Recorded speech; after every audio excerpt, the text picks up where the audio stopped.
அண்மை செய்தியை பார்த்து வருகிறோம். கழக பொதுச் செயலாளரும் சட்டமன்ற எதிர்க்கட்சி தலைவரும் தமிழ்நாடு முன்னாள் முதலமைச்சருமான புரட்சித் தமிழர் எடப்பாடி கே பழனிசாமி அவர்கள் அறிக்கை ஒன்றை வெளியிட்டுள்ளார். அதனை பார்த்து வருகிறோம். ஆட்சி பொறுப்பேற்ற 32 மாதங்களில் விடியா திமுக அரசின் முதலமைச்சர் தமது வெளிநாட்டு பயணங்கள் மூலமும் உலக முதலீட்டாளர்கள் மாநாட்டின் மூலமாக ஈர்த்த முதலீடுகள் பற்றிய வெள்ளை அறிக்கை வெளியிடுவாரா என வினவி இந்த அறிக்கையை வெளியிட்டுள்ளார் எடப்பாடி கே பழனிசாமி அவர்கள்.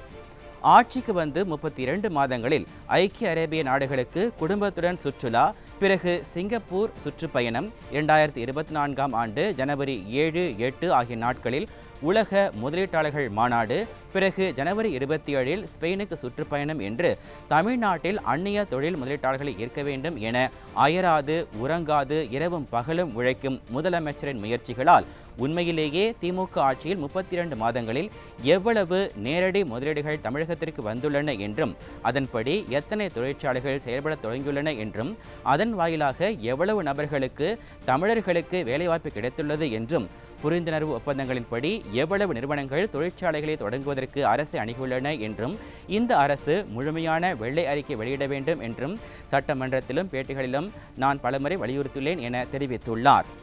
நான் நடத்திய உலக முதலீட்டாளர்கள் மாநாட்டிற்கு வந்தவர்களை கொச்சைப்படுத்தும் விதமாக கோட் சூட் அணிந்தவர்களை அழைத்து உட்கார வைத்து GIM 2019 நடத்தியதாக அப்போது திரு மு.க. ஸ்டாலின் அறிக்கை வெளியிட்டார் எனவும் தெரிவித்துள்ளார்.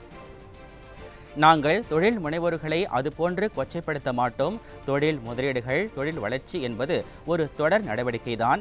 அதை சிறப்பாக நடத்தி முதலீட்டை ஈர்த்தது அம்மாவின் அரசு என்பதை நான் சுட்டிக்காட்ட விரும்புகிறேன் எனவும் எடப்பாடி கே பழனிசாமி அவர்கள் அறிக்கையில் சுட்டிக்காட்டியுள்ளார்.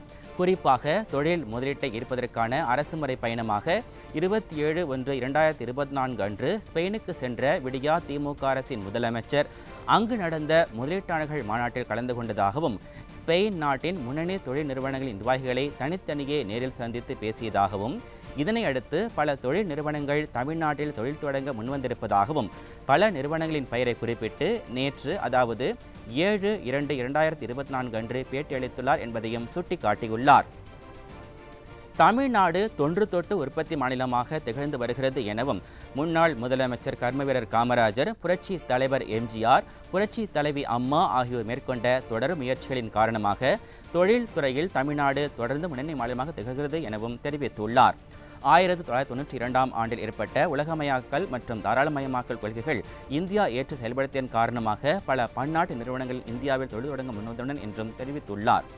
மாண்புமிகு அம்மா அவர்களின் சாதுரியத்தாலும் தொலைநோக்கு மற்றும் சிறந்த அறிவாற்றலாலும் தமிழ்நாட்டிற்கு பல பன்னாட்டு தொழில் நிறுவனங்களின் முதலீடுகளை ஈர்த்து பொருளாதாரத்தை மேம்படுத்தி வேலைவாய்ப்புகளை உருவாக்கினார்கள் எனவும் சுட்டிக்காட்டியுள்ளார்.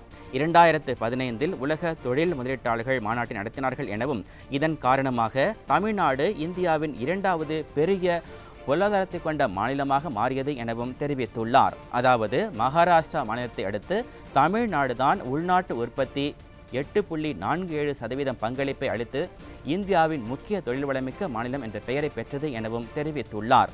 குறிப்பாக அனைத்திந்திய அண்ணா திராவிட முன்னேற்றக் கழக ஆட்சி காலங்களில் அமைதியான சட்டம் ஒழுங்கு, நல்ல உள்கட்டமைப்பு வசதிகள், தடையில்லா மின்சாரம், திறன் வாய்ந்த தொழிலாளர்கள் போன்ற சிறப்பு அம்சங்களை ஏற்படுத்தி அதனை உலகிற்கு எடுத்துரைக்கும் விதமாகவும், அந்நிய முதலீடுகளை ஈர்க்கும் விதமாகவும் 2015 மற்றும் 2019ஆம் ஆண்டுகளில் 2 உலக முதலீட்டாளர்கள் மாநாடு நடத்தியதன் வாயிலாக அந்நிய முதலீடு ஈர்க்கப்பட்டது எனவும் தெரிவித்துள்ளார்.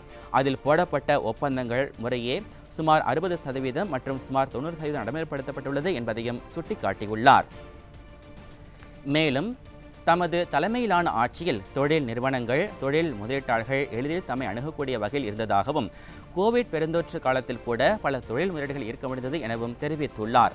ஒற்றை சாளர முறை அறிமுகப்படுத்தப்பட்டு தமது தலைமையிலான உயர்மட்ட குழுவில் தொழில் முதலீட்டாளர்களின் குறைகள் உடனடியாக ஆயப்பட்டு அனைத்து இந்திய அண்ணா திராவிட முன்னேற்றக் கழக ஆட்சியில் தொழில் வளம் பெருகியது எனவும் சுட்டிக்காட்டியுள்ளார். ஆனால் விடியா திமுக ஆட்சியில் உயர்மட்ட குழு அமைச்சர் தலைமையில் அமைக்கப்பட்டதால் எந்தவிதமான பயனும் இல்லை எனவும், மீண்டும் கோப்புகள் பல அமைச்சர்கள் வழியாக முதலமைச்சர் வரை செல்ல வேண்டியிருக்கிறது என்பதையும் சுட்டிக்காட்டியுள்ளார்.